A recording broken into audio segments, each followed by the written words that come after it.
भारत देश और वेद एवं पुराण शुरू से ही एक दूसरे से संबंधित हैं।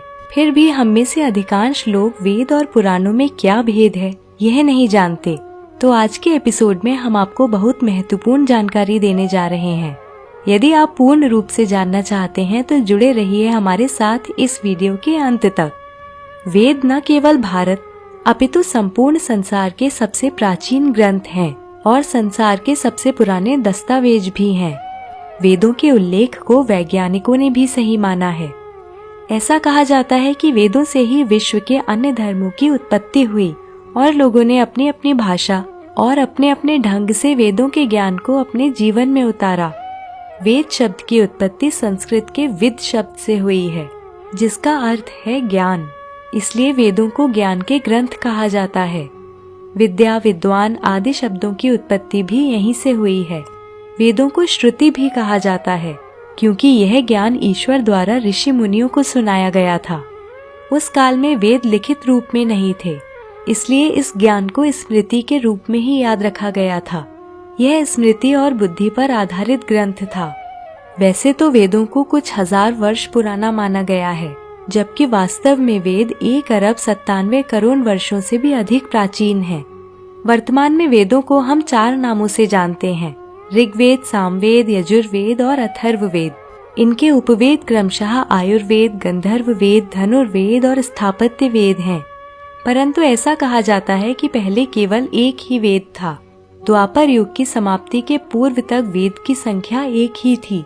बाद में समझाने हेतु इन्हें सरल बनाने के लिए वेद को 4 भागों में विभाजित किया गया।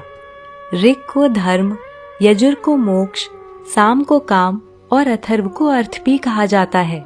और इसी आधार पर धर्म शास्त्र, मोक्ष शास्त्र, काम शास्त्र और अर्थशास्त्र भी लिखे गए। वेदों में मनुष्य जीवन से संबंधित हर बात उल्लेखनीय है।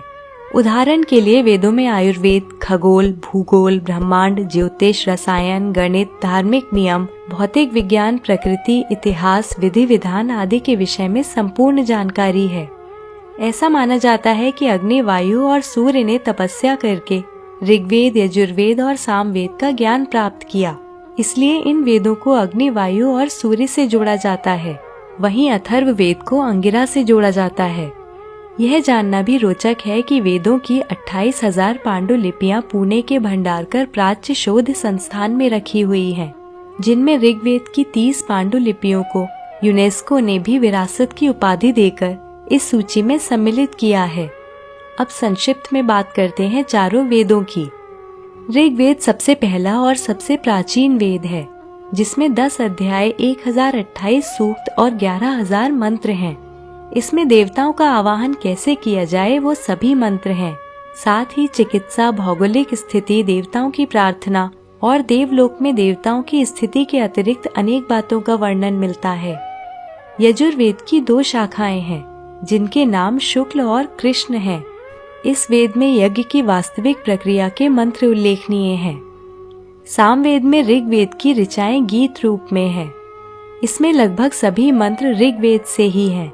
सामवेद में अग्नि, सविता और देवताओं के विषय में उल्लेख मिलता है। अथर्ववेद में प्राकृतिक औषधि अर्थात जड़ी बूटी, आयुर्वेद, रहस्यमयी विद्याओं आदि का उल्लेख है। अब जानेंगे पुराण क्या है। पुराणों की संख्या कुल मिलाकर 18 है। ऐसी भी मान्यता है कि वेदों को लिखित रूप में लाने के बाद भी सभी श्लोकों में लगभग 100 करोड़ श्लोक बच गए थे। इन श्लोकों का संकलन वेद व्यास द्वारा किया गया, जिनमें से मुख्य 18 संकलों को पुराण कहा गया।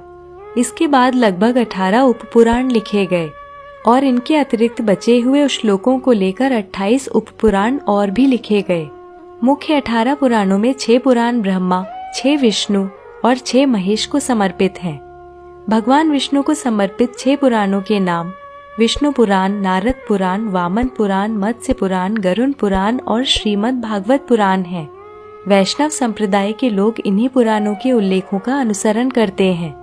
ब्रह्मा को समर्पित पुराण ब्रह्म पुराण, भविष्य पुराण, अग्नि पुराण, ब्रह्म वैवर्त पुराण, ब्रह्मांड पुराण और पद्म पुराण हैं। महेश अर्थात शिव जी को समर्पित पुराण शिव पुराण, लिंग पुराण, कूर्म पुराण, मार्कंडेय पुराण, स्कंद पुराण और वाराह पुराण है। आइए अब जानते हैं कि वेदों और पुराणों में क्या अंतर है। जैसा कि हमने बताया कि वेदों में मानव जीवन से संबंधित हर बात का वर्णन है। वेदों में श्लोकों के माध्यम से नियम बताए गए हैं कि जीवन में हर कार्य व्यवस्थित ढंग से कैसे किया जाए। परंतु कलयुग में मनुष्य के लिए वेदों को समझना बहुत कठिन है। प्रत्येक तथ्य के पीछे क्या धारणा और मंतव्य है, ये हमारे लिए समझना बहुत मुश्किल है। पुराणों में वेदों के नियमों को कहानियों के माध्यम से समझाने का प्रयास किया गया है। कहानी और इतिहास के माध्यम से हम बेहतर ढंग से समझ सकते हैं कि हमें जीवन में किस प्रकार, किस दिशा की ओर अग्रसर होना है।